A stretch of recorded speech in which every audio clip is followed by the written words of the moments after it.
Sejam todos muito bem-vindos a mais um episódio do nosso estudo semanal Conhecendo o Nosso Lar, aqui na plataforma Conhecendo o Espiritismo. É um prazer estar de volta com vocês depois da nossa live de perguntas e respostas semana passada. Foi um momento muito rico, de muita interação, num bate-papo ali em que nós pudemos corroborar algumas questões que estudamos nos capítulos 14 a 17. Hoje nós vamos nos debruçar sobre o capítulo 18. E esse capítulo, que tem o título de Amor, Alimento das Almas, é um capítulo particularmente muito especial.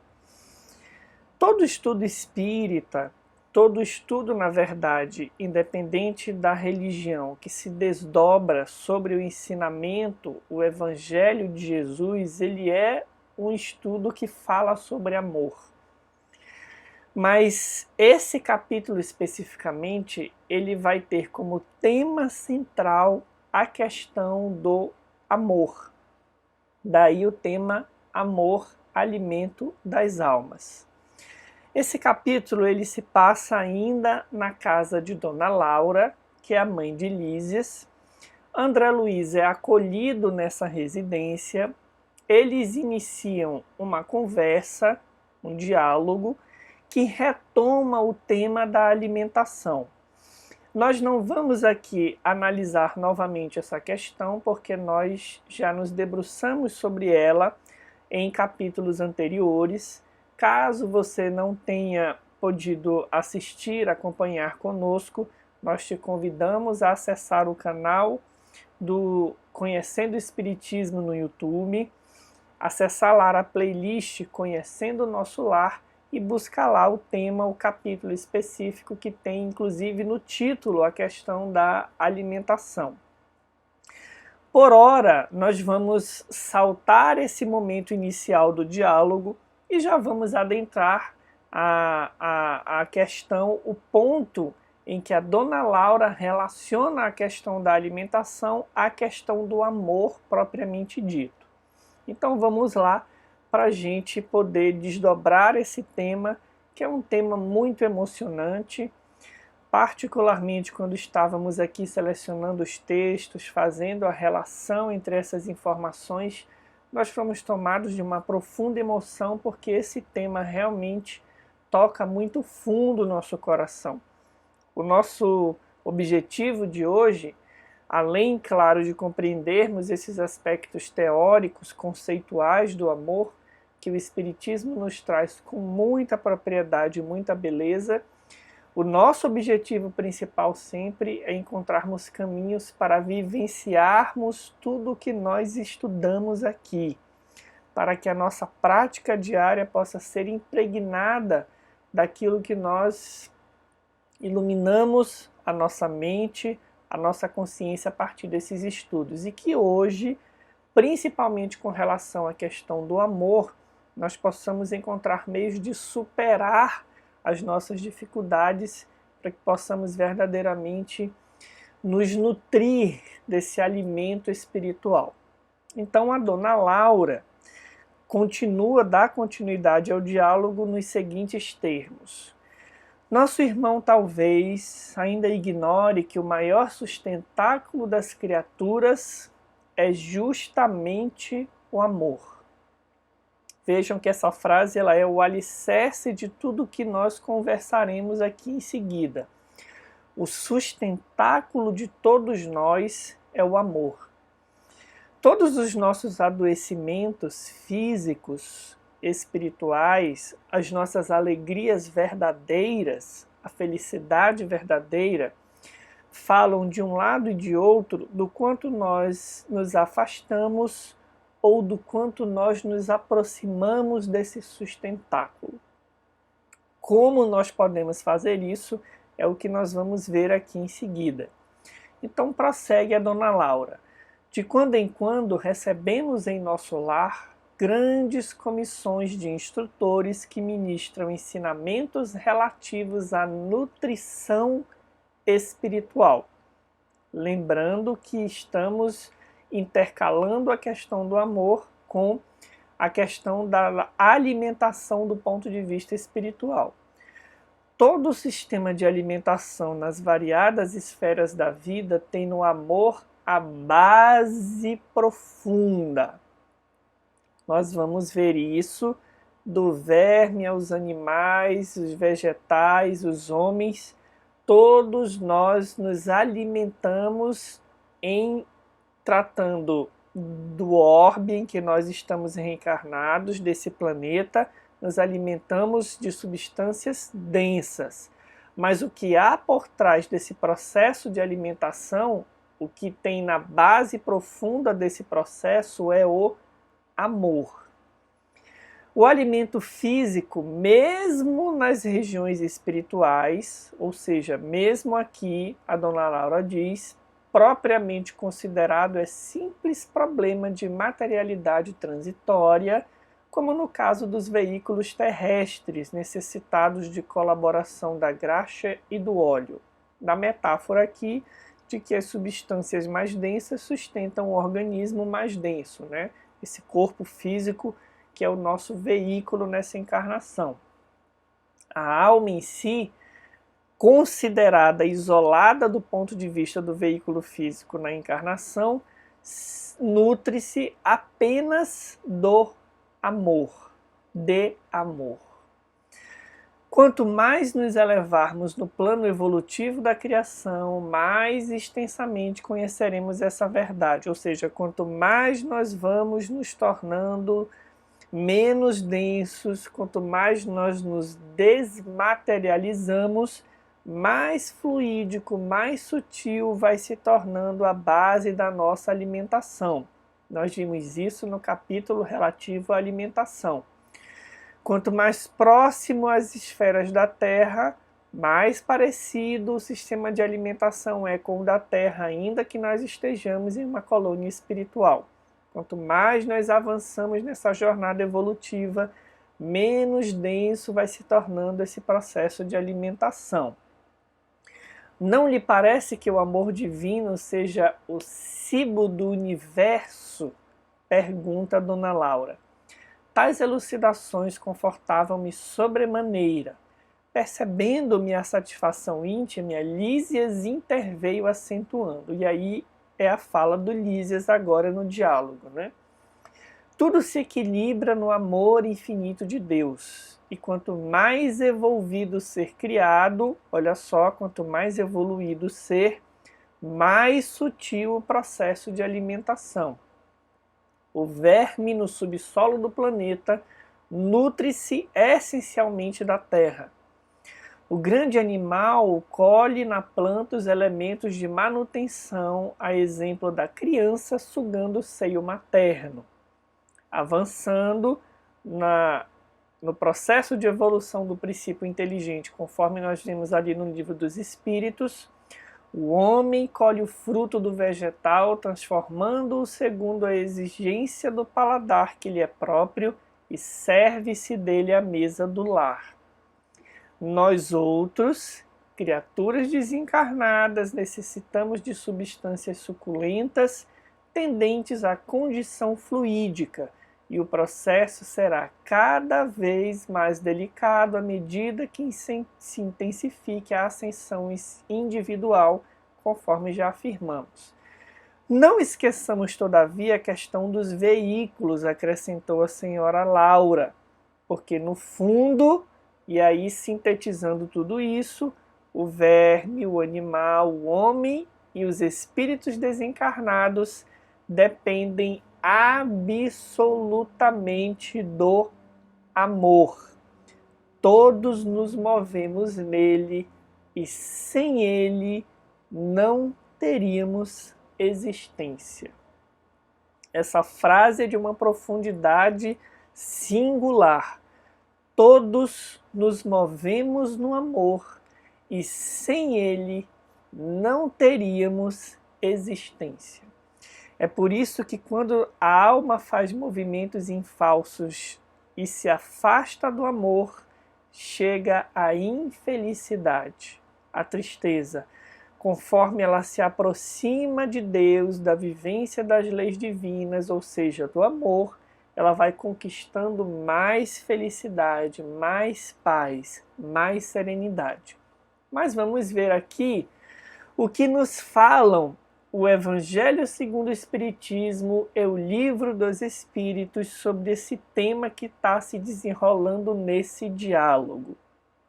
O Espírito Lázaro, numa mensagem intitulada A Lei de Amor, lá no capítulo 11 do Evangelho segundo o Espiritismo, em que o tema que se debruça nesse capítulo, que é analisado nesse capítulo, é amar o próximo como a si mesmo, esse Espírito vai nos dizer o seguinte: o amor resume a doutrina de Jesus porque é o sentimento por excelência.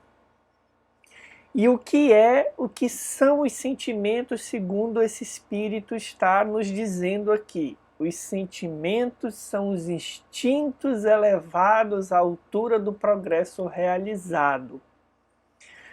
No seu ponto de partida, o homem só tem instintos. Lembrando que, segundo o que o Livro dos Espíritos nos ensina, nós não trouxemos aqui para não alongar demais, já que o foco do estudo não é esse, mas segundo o que o Livro dos Espíritos nos ensina, o instinto é quando as criaturas ainda estão desenvolvendo a maturidade para o uso maior, a presença maior, o exercício maior do livre-arbítrio, o instinto comparece como se fosse uma presença divina guiando aqueles seres dentro do atendimento das suas necessidades fundamentais.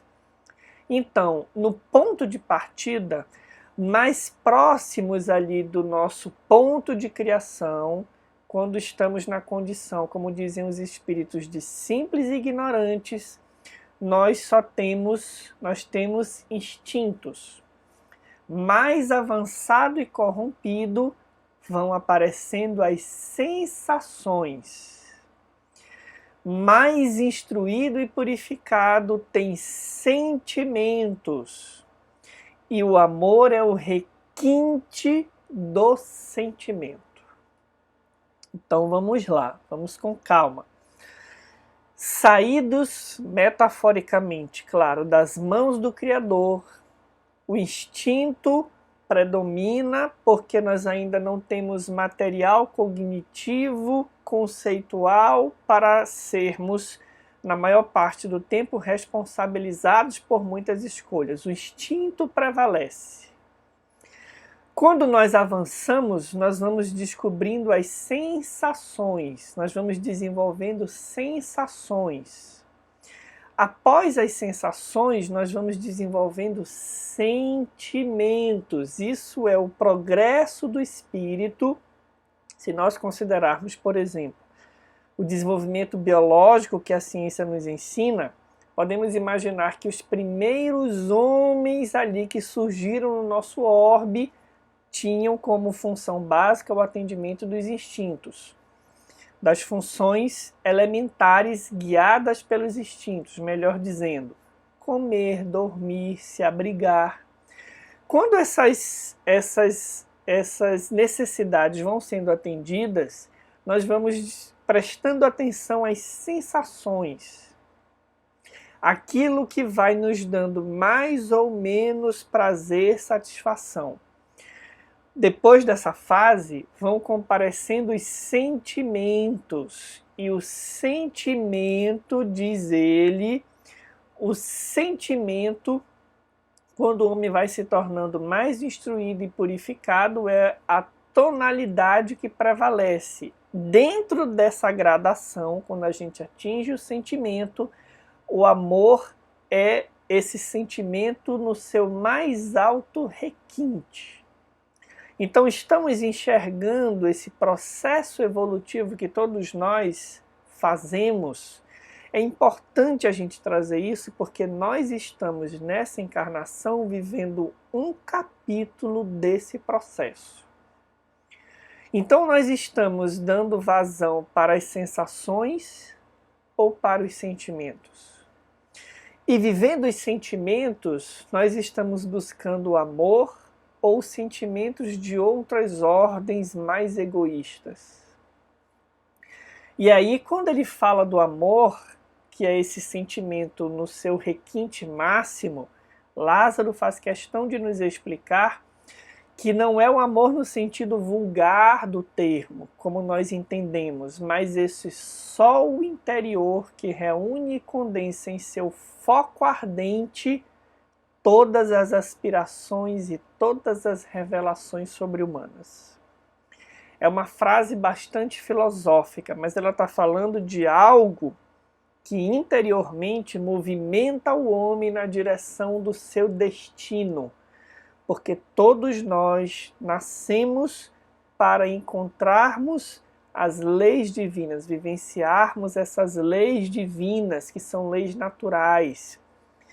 Errando, nós ainda assim estamos atendendo a essa programação, esse sol interior, que é o nosso ensejo para a felicidade. Quando nós erramos, nós fazemos um movimento em falso na busca dessa destinação, mas ainda assim estamos atendendo a esse sol interior que condensa todas as aspirações e as revelações que falam do nosso processo de espiritualização além desse caráter humano material aqui, que é o termo que Lázaro se utiliza, revelações sobre-humanas. É o que transcende essa condição material, essa condição de humanidade enquanto homem encarnado na Terra. Então existe dentro de nós essa propulsão para o amor. Mesmo os indivíduos que mergulham temporariamente na sombra do crime, dos comportamentos de crueldade, mesmo esses indivíduos estão buscando esse foco ardente que nos leva a todas as aspirações e as revelações que falam de uma espiritualidade. Pois bem, São Vicente de Paulo, no Livro dos Espíritos, em trecho da resposta à questão 888A, nos diz o seguinte: amai-vos uns aos outros, eis toda a lei. Lei divina, mediante a qual governa Deus os mundos. Então vejam que beleza. Quando Jesus nos diz amai-vos uns aos outros, ele não está falando só do ponto de vista relacional. Ele está dizendo que esse movimento de interrelacionamento, de aproximação, não é só do ponto de vista humano.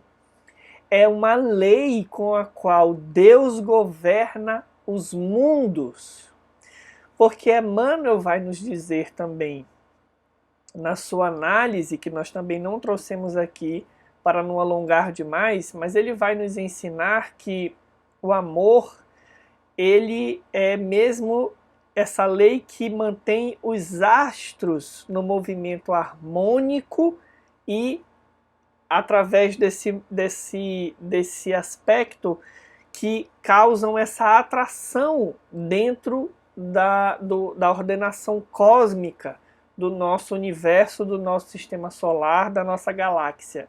O amor comparece fazendo também esse ordenamento harmônico de atração e movimentação dos corpos celestes.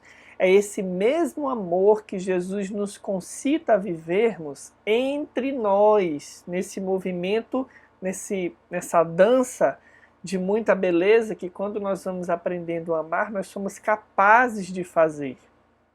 É o mesmo amor, tanto esse que organiza e movimenta os astros, os corpos celestes, quanto esse que Jesus nos convida a vivenciarmos no amai-vos uns aos outros, é o mesmo amor É a mesma lei. É por isso que ela é alimento das almas. E aí, essa frase aqui, ela é de uma beleza ímpar. São Vicente nos diz o seguinte: o amor é a lei de atração para os seres vivos e organizados. A atração é a lei de amor para a matéria inorgânica. É um jogo de palavras, mas é de uma profundidade sensacional. Vamos de novo. O amor é a lei de atração para os seres vivos e organizados. O que nos atrai enquanto seres vivos, que temos uma organização, é o amor. O amor nos movimenta uns para com os outros. Essa necessidade que nós temos de estarmos reunidos, convivendo, aprimorando-nos uns aos outros, isso é a presença da lei de amor, que é essa atração que nós temos uns para com os outros. Por outro lado, a atração é a lei de amor para a matéria inorgânica. Então, a matéria, quando desprovida de consciência, de inteligência, o que faz com que haja essa atração é a lei de amor. É ou não é de muita beleza essa frase? Então, do verme aos vegetais, aos animais, ao homem, alcançando os movimentos cósmicos no universo, tudo é regido e governado por essa lei de amor. Vamos voltar aqui para o diálogo. É extraordinário aduzir comovido. Isso aqui é o André Luiz, né? Não se lembra do ensino evangélico do amai-vos uns aos outros? Vejam só como nesse colar que a gente vai montando aqui, tecendo as informações, elas se encaixam. Porque São Vicente faz essa alusão ao amai-vos uns aos outros. E aqui, de volta no diálogo, nós vamos encontrar a mesma referência. Não se lembra do ensino evangélico do amai-vos uns aos outros? Prosseguiu a mãe de Lísias atenciosa.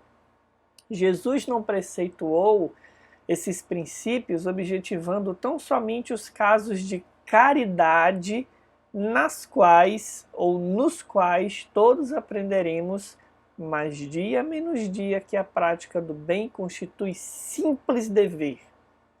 O que ela está dizendo aqui? Nós geralmente costumamos associar o amai-vos uns aos outros à caridade, principalmente à caridade material, não somente a ela, porque o Espiritismo nos ensina que a caridade moral é a mais meritória, mas Jesus estava extrapolando essa interpretação do amai-vos uns aos outros como caridade, porque diz a Dona Laura, conforme nós evoluirmos, nós vamos descobrir que isso é simples dever. Nós ainda tratamos isso como favor, mas conforme nós vamos subindo os degraus do processo evolutivo, diz ela, nós descobrimos que isso é simples dever. Aconselhava-nos, sim, igualmente a nos alimentarmos uns aos outros no campo da fraternidade e da simpatia. O homem encarnado saberá mais tarde que a conversação amiga, o gesto afetuoso, a bondade recíproca, a confiança mútua, a luz da compreensão, o interesse fraternal. Vejam só a lista de coisas que a Dona Laura afirma que estavam por trás da fala de Jesus no amai-vos uns aos outros. Patrimônios que se derivam naturalmente do amor profundo constituem sólidos alimentos para a vida em si. Reencarnados na Terra, experimentamos grandes limitações. Voltando para cá, entretanto, reconhecemos que toda a estabilidade da alegria é problema de alimentação puramente espiritual. Formam-se lares, vilas, cidades e nações em obediência a imperativos tais.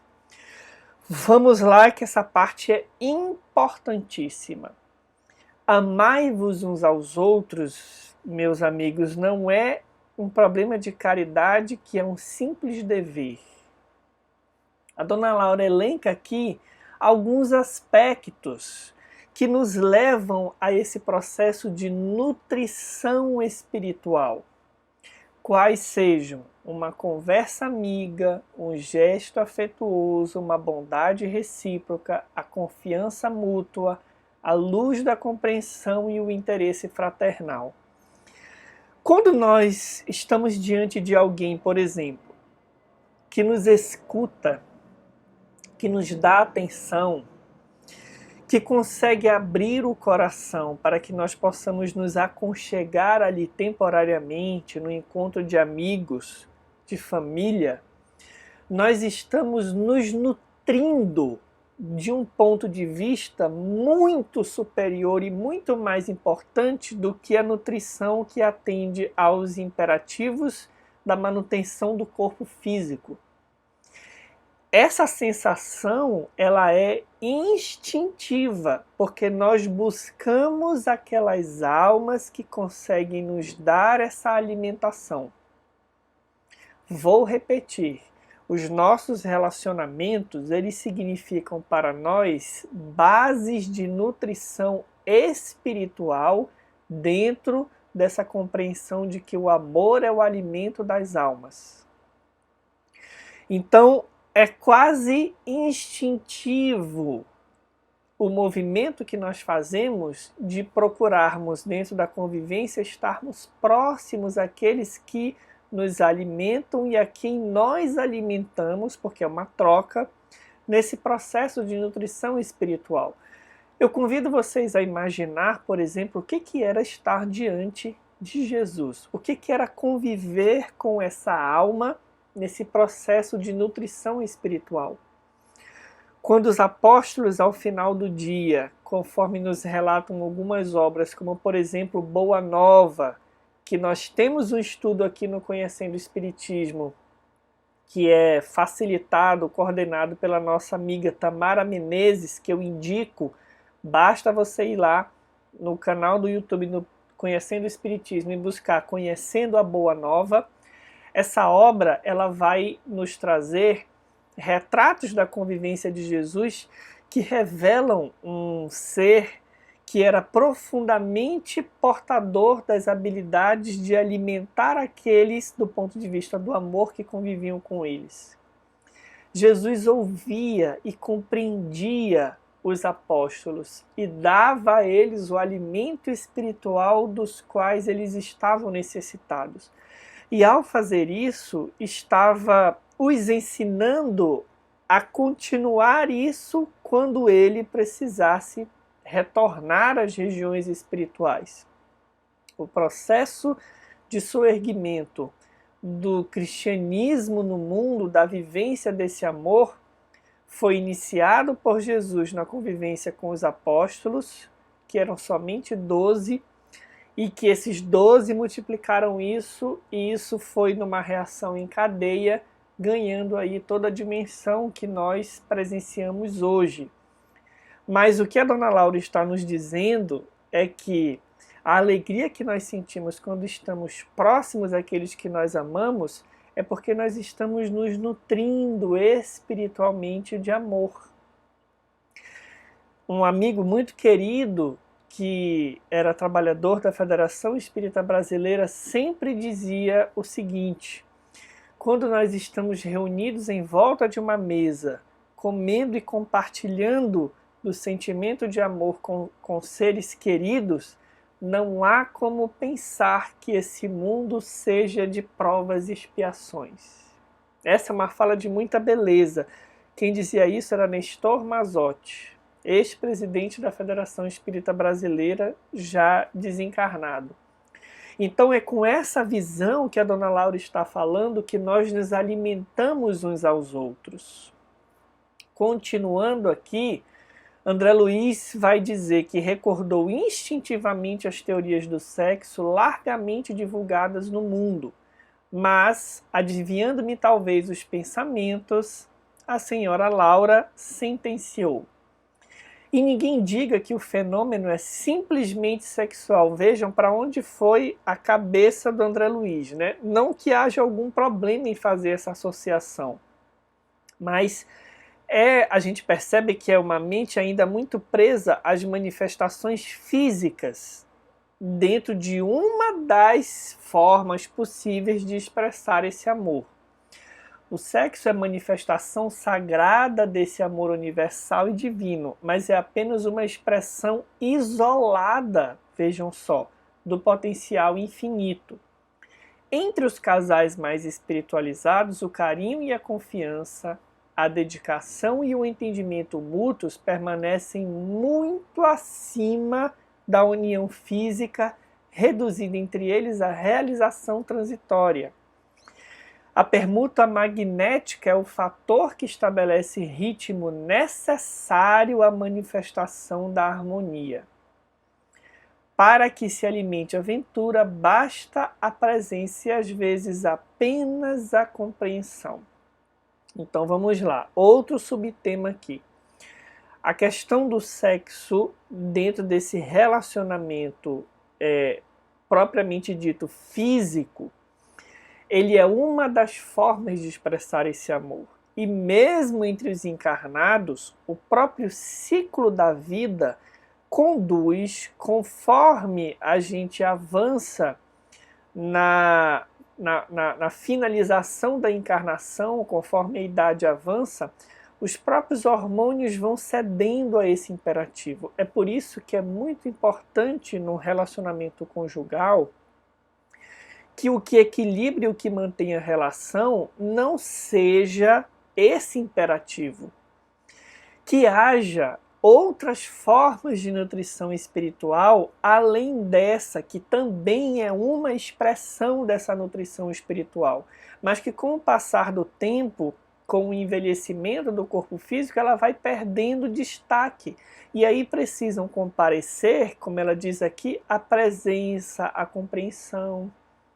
Ou seja, enquanto ainda estamos novos, é preciso que nós observemos se a nossa relação ela se alimenta de outras formas, manifestações de amor, ou se é uma relação focada única e exclusivamente na troca sexual. Porque essa é uma expressão que tem, em função do próprio ciclo da vida, como nós estamos afirmando, data de validade. Então, os casais que são mais espiritualizados, diz a dona Laura, conseguem se alimentar, fazer essa permuta com a simples presença, com a compreensão, com a realização de outras atividades que também são formas de nutrição espiritual em comum. Valendo-se da pausa, Judite acrescentou, aqui é outro interlocutor aqui do espaço, né? Aprendemos em nosso lar que a vida terrestre se equilibra no amor, sem que a maior parte dos homens se aperceba. Almas gêmeas, almas irmãs, almas afins constituem pares e grupos numerosos. Unindo-se umas às outras, amparando-se mutuamente, conseguem equilíbrio no plano de redenção. Quando, porém, faltam companheiros, a criatura menos forte costuma sucumbir em meio à jornada. Como vê, meu amigo, objetou Lísias contente, ainda aqui é possível relembrar o Evangelho do Cristo, nem só de pão vive o homem, já que o amor é o alimento das almas. Eu queria abrir um parênteses pequenino aqui, porque é impossível não tocar nessa questão. Quando a Judite faz referência aqui à questão das almas gêmeas, almas irmãs, existe um debate no nosso movimento espírita em torno dessa questão. Nós não vamos criar nenhuma celeuma aqui, não é o nosso objetivo aplaudirmos ou alimentarmos algum tipo de polêmica, mas nós gostaríamos de aproveitar o ensejo para trazer aqui uma posição a respeito dessa questão, porque ela tem um fundo doutrinário. Vejam bem, Allan Kardec, lá no comentário à resposta que os Espíritos dão à questão 333A do Livro dos Espíritos, vai nos dizer o seguinte a respeito da questão da teoria das metades eternas. A teoria das metades eternas encerra uma simples figura representativa da união de dois espíritos simpáticos. É uma metáfora, é uma imagem, é uma figura que não pode ser levada ao pé da letra. Trata-se de uma expressão usada até na linguagem vulgar e que não se deve tomar ao pé da letra. Não pertencem de certo a uma ordem elevada os espíritos que a empregam, necessariamente limitados sendo o campo de suas ideias, exprimiram seus pensamentos com os termos de que se teriam utilizado na vida corporal. Ou seja, os espíritos, ainda que sejam de uma classificação já mais superior, que vivenciam essa questão do amor, que buscam essa questão do amor de Deus. Se eles não são muito elevados, eles ainda vão empregar expressões, diz Kardec, que são expressões usadas entre o círculo dos encarnados. Não se deve, pois, aceitar a ideia de que, criados um para o outro, dois espíritos tenham fatalmente que se reunir um dia na eternidade, depois de haverem estado separados por tempo mais ou menos longo, porque isso equivaleria a dizer que os espíritos foram criados incompletos e que só se tornariam completos ao unirem-se à outra metade. Então, isso não é condizente com a justiça, com a inteligência suprema da divindade que o Espiritismo nos dá a conhecer. Muito bem. Se você é estudioso do Espiritismo, você já deve ter ouvido falar que no livro Consolador, o Emmanuel usa essa expressão almas gêmeas e diz que existem de fato almas simpáticas que buscam-se mutuamente. É aí que nasce a celeuma a que nós fazemos referência, porque muitas pessoas dizem que o Emmanuel estaria contradizendo a obra da codificação, o que não é a nossa posição aqui. E nós vamos justificar. Na questão 326 do livro Consolador, que é o livro em que o Emmanuel faz referência a essa existência de almas gêmeas, nesse sentido de almas que são simpáticas entre si, é perguntado a ele se a união das almas gêmeas pode constituir restrição ao amor universal. Vejam o que ele nos diz. O amor das almas gêmeas não pode efetuar semelhante restrição, porquanto atingida a culminância evolutiva, ou seja, ultrapassado esse intermédio em que nós ainda individualizamos as nossas expressões de amor em algumas criaturas especificamente, todas as expressões afetivas se irmanam na conquista do amor divino. O amor das almas gêmeas, em suma, é aquele que o espírito um dia sentirá pela humanidade inteira. Então, a nossa tese é de que o Emmanuel, quando usa essa expressão alma gêmea, está se referindo temporariamente, como diz a Judite, a um mecanismo que a divindade se utiliza para que nós possamos nos motivar a evoluir em função de podermos estar juntos àqueles que são mais caros à alimentação da nossa alegria, da nossa felicidade. Mas que, superados essa fase transitória, em que inclusive o próprio Emmanuel talvez se encontre, porque nós vamos ver ali nas obras muitas almas a que ele faz referência, superada essa fase transitória, o amor que nós direcionamos a uma alma especificamente, ou a algumas, será desenvolvido para um amor universal, em que haverá simpatia por todos os seres da criação, a humanidade inteira. Na 327, para corroborar, para atestar o que nós estamos falando aqui, é perguntado ao Emmanuel: se todos os seres possuem a sua alma gêmea, qual a alma gêmea de Jesus Cristo? Essa é uma pergunta excelente. Vejam o que o Emmanuel nos responde.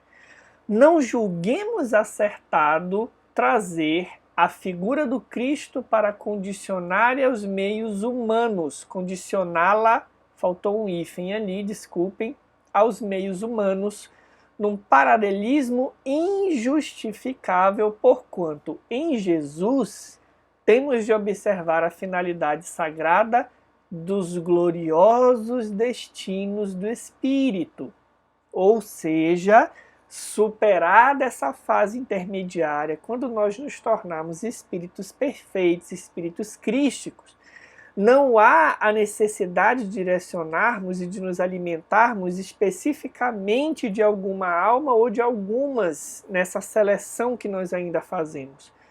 Nós nos alimentaremos do amor dedicado a toda a criação. Nele cessou os processos, evolutivos aqui dentro dessa gradação, sempre dentro dessa gradação, para não haver aqui mal entendidos de interpretação, sendo indispensável reconhecer na sua luz as realizações que nos compete atingir. Representando para nós outros a síntese do amor divino, somos compelidos a considerar que de sua culminância espiritual enlaçou no seu coração magnânimo com a mesma dedicação à humanidade inteira depois de realizar o amor supremo. Então não há que se fazer aqui polêmicas, celeumas em torno dessa questão, porque a nosso ver o Emmanuel se utiliza da expressão alma gêmea referindo-se a essa motivação, a esse imperativo que no nosso estágio evolutivo ainda comparece.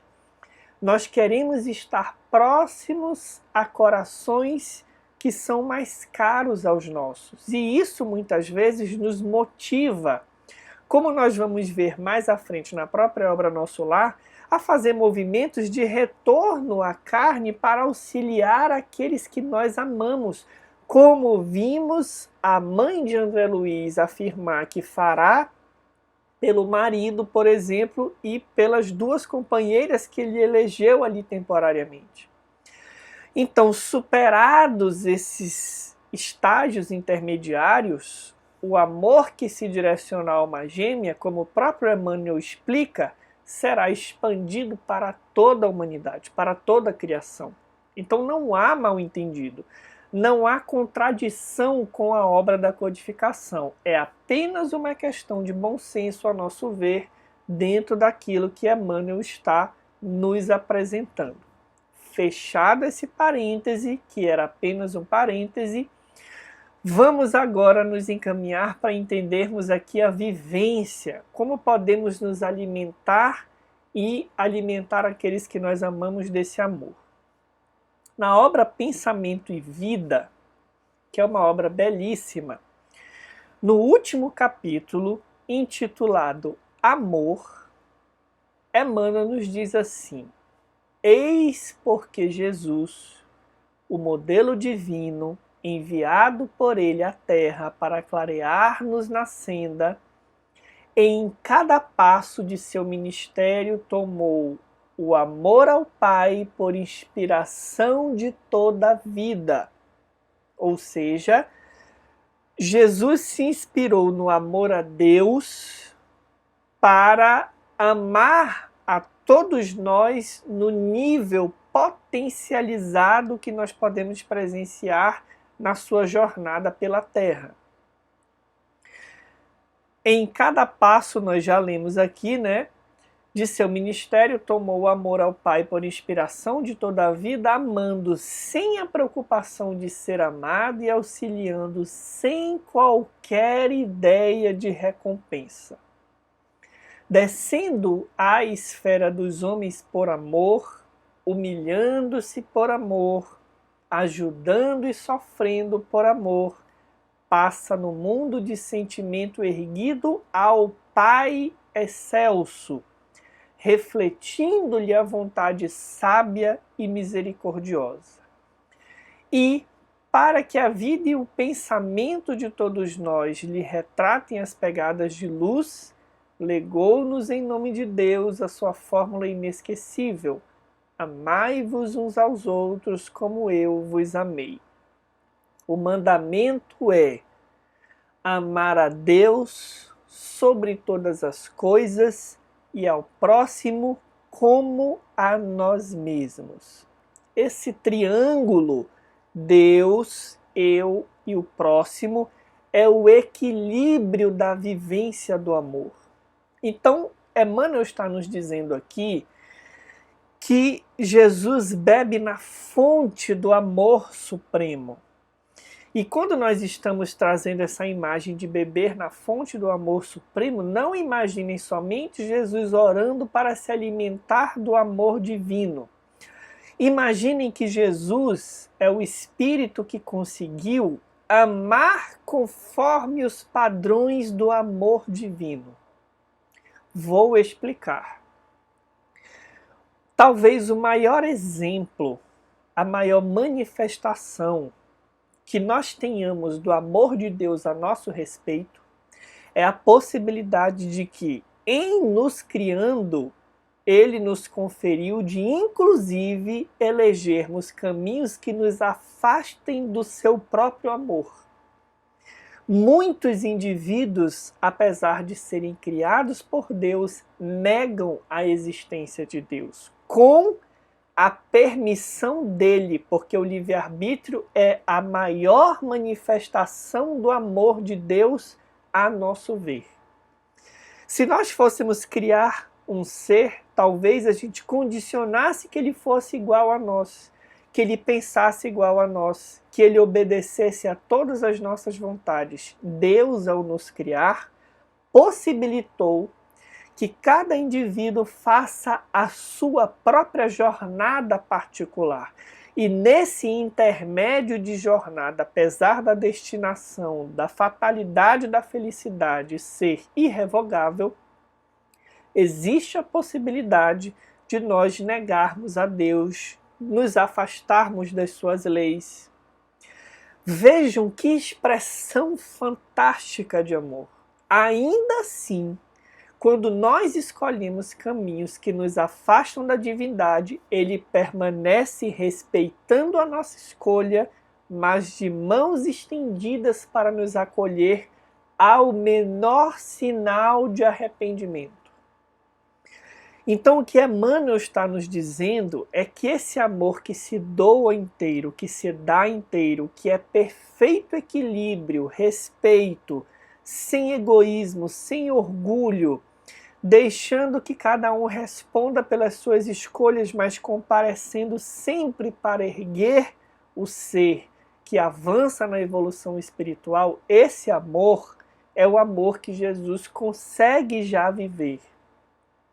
E que nessa gradação Deus, Cristo, humanidade, Jesus veio nos ensinar que nós temos que amar dessa forma para que possamos alcançar a alimentação plena, nos alimentando na fonte primordial, primeira do amor, que é Deus.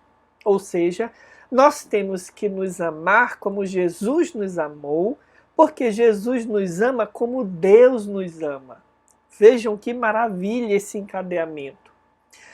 E aí é a fonte de alimentação do amor no seu sentido mais puro, mais perfeito.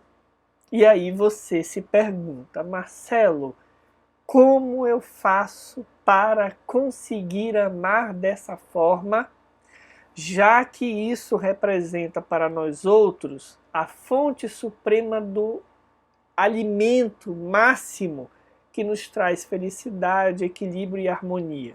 É essa pergunta que nós vamos responder agora, já encaminhando o nosso estudo para o encerramento. Existe uma mensagem na obra Palavras de Vida Eterna, de autoria do Espírito Emmanuel, intitulada Amor e Temor, ou seja, o medo que nós temos de amar.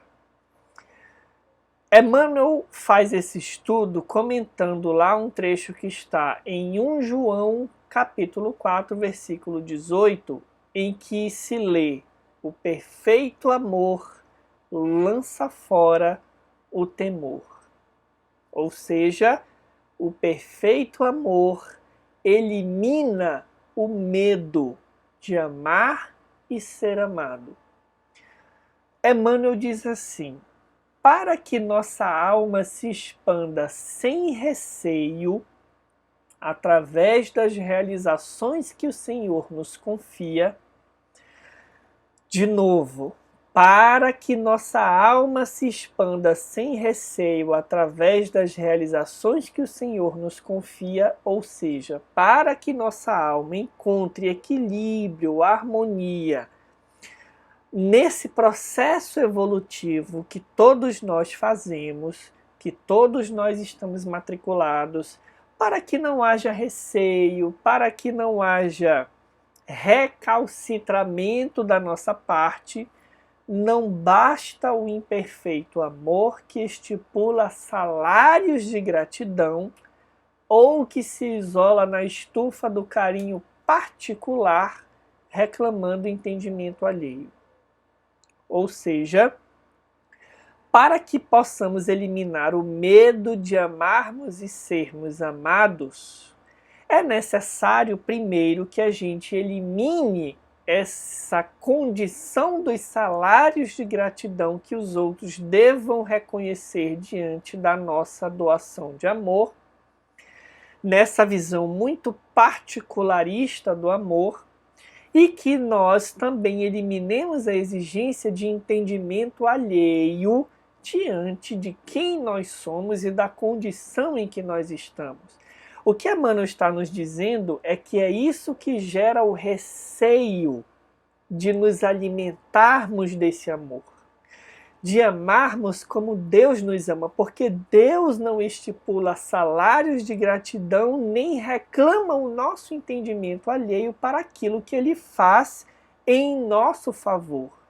E o convite é: amai-vos uns aos outros como eu vos amei, entendendo que Jesus nos ama como Deus assim proclama que nós devamos nos amar.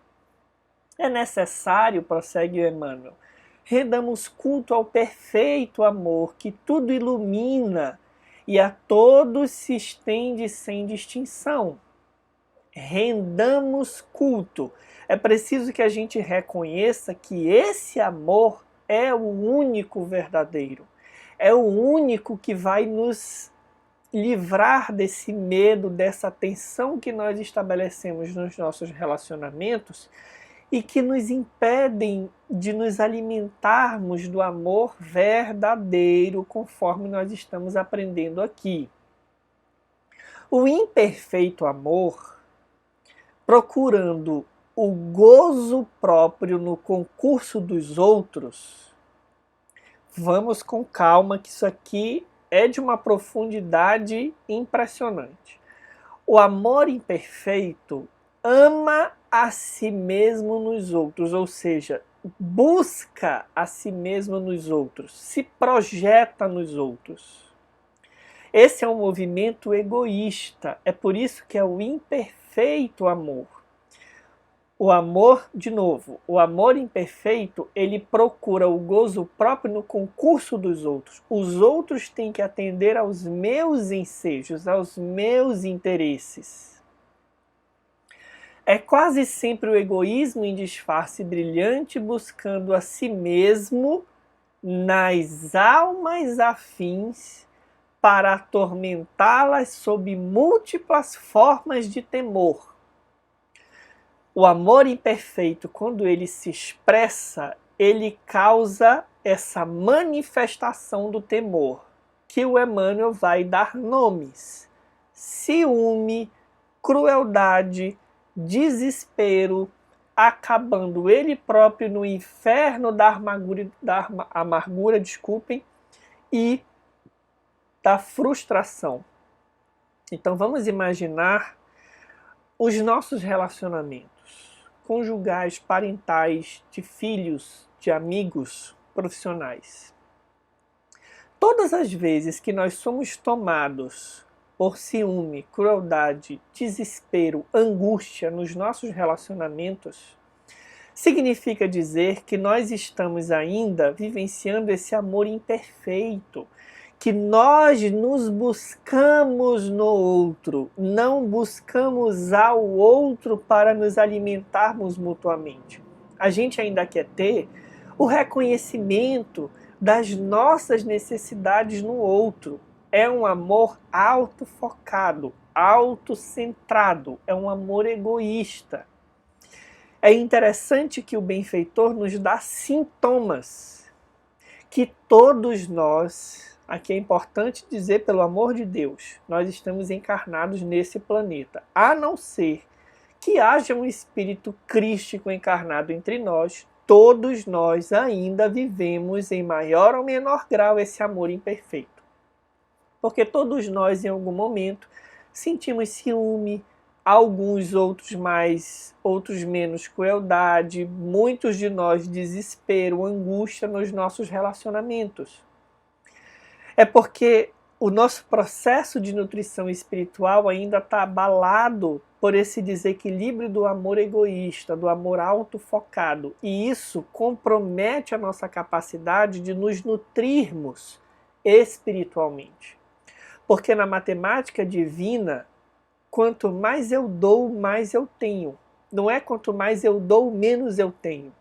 É o contrário do que nós imaginamos ser.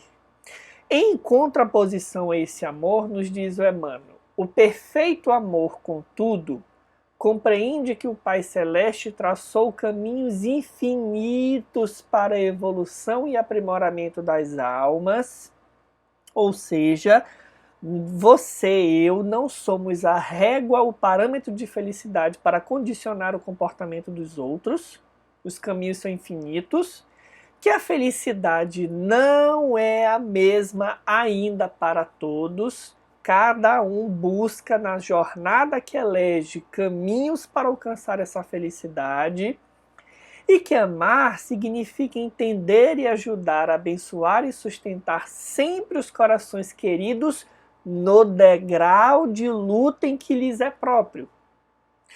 Só que geralmente, ao contrário da forma como Deus nos ama, a gente diz assim, ou faz como eu quero ou não conte comigo. Ou me obedece ou não me procura depois. Depois não vem com o rabinho entre as pernas, a gente costuma dizer, né? Querer minha ajuda porque não vai ter. Ou faz do meu jeito ou não faz.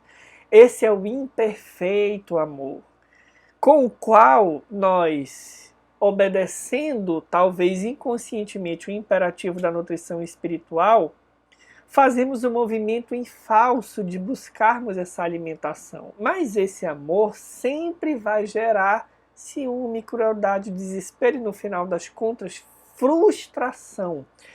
Porque, resumindo, o que o imperfeito amor nos faz ver de forma muito cega ou acreditar é que os outros têm que escolher as mesmas coisas que a gente, seguir os nossos valores, os nossos padrões, sendo que esses valores e esses padrões são imperfeitos.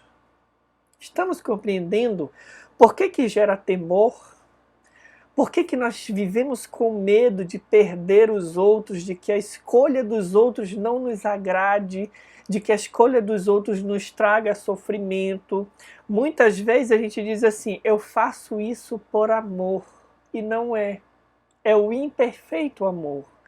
Porque o amor, no sentido perfeito aqui, ele entende o tempo do outro, ele respeita o tempo do outro, sem condicionar quando o outro precisar, quando o outro desejar a nossa ajuda. Na verdade, nós temos medo de sofrer porque não conseguimos respeitar e entender as escolhas daqueles que amamos. É como se a gente buscasse uma alimentação de forma truncada, de forma equivocada. E aí a gente se frustra. Só que o perfeito amor, diz aqui ele, entende que cada ser tem o seu caminho, que a felicidade não era a mesma para todos e que devemos ajudar e sustentar e abençoar os corações queridos no degrau que lhes é próprio. Foi isso que Jesus fez. É isso que Deus faz conosco. Para que te libertes assim das algemas do medo, que é algo que dificulta o nosso processo de nutrição espiritual pelo amor, não basta te acolhas no anseio de ser ardentemente querido e auxiliado pelos outros segundo as disposições do amor incompleto. É indispensável saibas amar com abnegação e ternura entre a esperança incansável que nunca desiste do outro e o serviço incessante pela vitória do bem que continua fazendo o que está ao seu alcance, com abnegação e ternura, sob a tutela dos quais viverás sempre amado segundo o amor equilibrado e perfeito, pela força divina que nos ergue triunfante dos abismos da sombra para os cimos da luz. Então o que ele está nos dizendo aqui é que quando a gente começar a amar com abnegação e ternura, com essa esperança incansável, esse serviço incessante, nós viveremos tutelados por esse movimento em que dar significa descobrir a verdadeira forma de nutrição espiritual e não somente receber. O nosso medo se estanca porque nós fazemos o movimento psicológico de aceitar o outro como ele é, sem sairmos das nossas atividades, sem sacrificarmos o nosso equilíbrio para acompanhar o outro, muitas vezes, nas aventuras que ele deseja viver. Podemos auxiliar pela oração, estando próximo, aconselhando, sempre que for possível, estendendo a mão nos momentos difíceis, mas respeitando o que o outro ainda deseja vivenciar. Olhemos para Jesus diante de Pedro, na negação. Olhemos para Jesus diante de Judas, na traição. E vamos entender que Jesus ali, se sentiu alguma tristeza, não era porque estava sendo abandonado ou traído.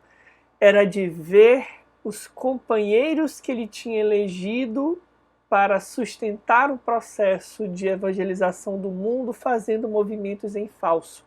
A tristeza de Jesus é de ver o outro escolhendo o mal, não é de ser traído. Então o amor verdadeiro, ele vai nos conduzir por experiências, meus amigos, desconhecidas ainda para muitos de nós, mas que vão nos alimentar verdadeiramente, que vão nos fazer sentir as alegrias celestiais ainda na terra, quando nós formos sendo capazes de vivenciar esse amor que se dá, que se doa, dentro de um equilíbrio, tá? Ninguém está dizendo aqui para você largar a sua vida e seguir o outro nas escolhas equivocadas que ele está fazendo. Mas nós estamos dizendo para a gente afastar o orgulho que impõe condições para que o relacionamento às vezes continue, ainda que o outro queira eleger outras aventuras. A gente não precisa romper a afeição ou respeito mútuo, ainda que a afinidade deixe de existir ali. A gente pode sempre estender a mão quando for necessário, quando for cabível, sem patrocinar as escolhas equivocadas dos outros. É um movimento complexo de fazer, que talvez a gente não tenha tempo aqui na nossa live, a gente possa trazer alguns aspectos na live do mês de dezembro, sobre como vivenciar isso. E eu já te convido a deixar aí os desafios que você passa nas perguntas, para que a gente possa levar para lá.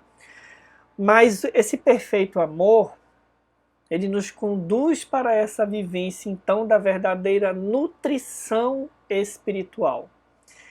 Essa virada que a gente precisa fazer de compreender intelectualmente e na vivência que nós precisamos, mais do que tudo nessa etapa, largarmos essa forma egoísta, condicionada, ciumenta, desesperada, angustiada de amar, porque o outro tem que seguir o que a gente quer, fazer o que a gente quer, essa forma que compromete a nutrição espiritual, quando a gente entende o quão prejudicial ela é o primeiro passo para que a gente possa se decidir por vivenciar essa nova forma de amar.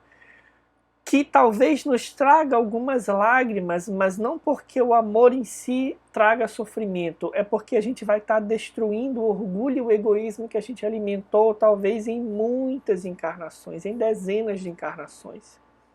A gente vai estar lapidando o nosso ser para entendermos e irmos descortinando os mistérios do amor de Deus, que somente traz felicidade, harmonia, serenidade, ainda quando o ser amado não faz aquilo que a gente acha que é melhor para ele ou que seria melhor para ele.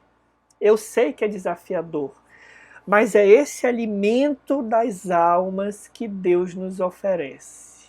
E para terminar, para concluir, para a gente não estourar muito tempo, eu vou aqui encerrar com uma poesia sem igual do espírito Maria Dolores, no livro Antologia da Espiritualidade. O nome da poesia é Anseio de Amor. Essa poesia resume tudo que nós falamos aqui numa linguagem bela, artística e poética, para que a gente possa terminar inspirados para olhar para aqueles que nos cercam de uma outra forma e talvez conseguirmos descobrir os segredos da nutrição espiritual, do amor, que é o alimento das almas, além do que nós já fazemos e do que nós já sabemos.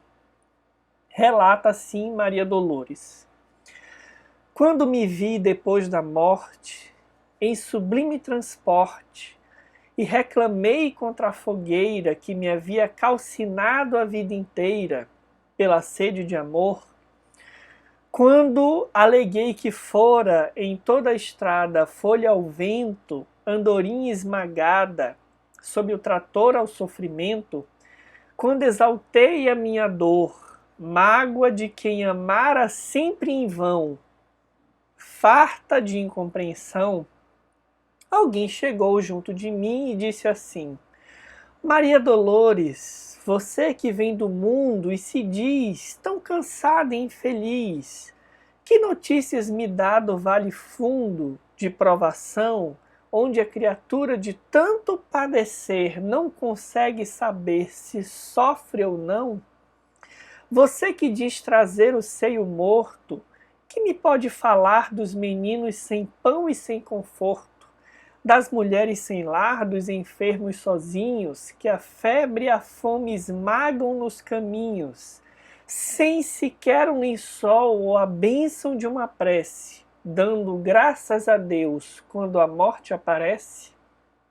Você, Maria Dolores, que afirma haver amado tanto e que deve ter visto o sacrifício e o pranto de quem clama por Cristo, suplicando o carinho que não tem, que me podes contar daquelas outras dores, daquelas outras aflições dos que choram trancados em manicômios e prisões, buscando amor, pedindo amor, exaustos de tristeza e de amargura, como feras na grade, morrendo de secura, de solidão, de angústia e de saudade?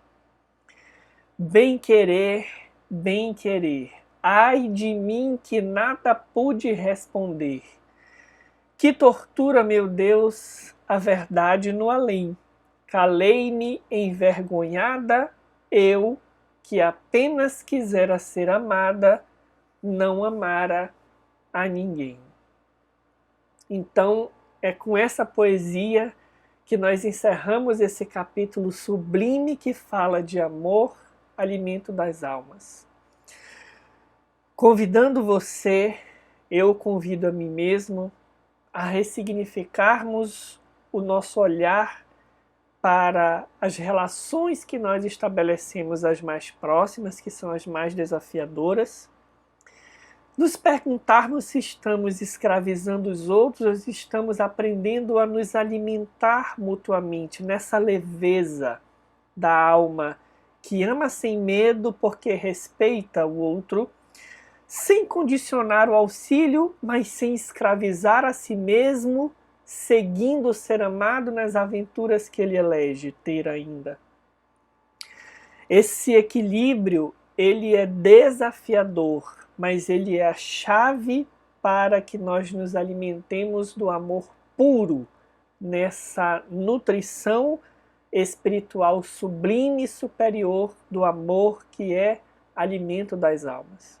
O nosso convite, o convite da espiritualidade é para que você possa fazer esse mergulho e avaliar em que estágio está o teu processo de amor, de se alimentar do amor, e ainda que dessa forma imperfeita, nós possamos encontrar nesses encontros virtuais em tempos de pandemia, presenciais, já tomando-se os cuidados devidos, quando assim for possível, nos alimentarmos dessa presença. Porque são pequenas coisas, não são grandes coisas somente que nós estamos nos desafiando aqui a perceber. Estar em casa, numa noite, ao lado dos filhos, do cônjuge, da família, num círculo de amigos, é um momento em que nós estamos nos alimentando desse amor que, ainda que seja imperfeito, caminha para esse outro estágio que nós também estamos propondo aqui que nós vivenciemos. Tudo isso nos trará leveza, paz, tranquilidade, ainda nessa encarnação e muito mais na vida no mundo espiritual, que é a proposta da obra do livro Nosso Lar. Assim nós concluímos o nosso estudo, te convidamos a deixar aí as tuas perguntas, as tuas impressões, as tuas sugestões, e até o próximo capítulo, próximo estudo dessa obra fabulosa que é Nosso Lar. Um abraço a você e até o próximo sábado.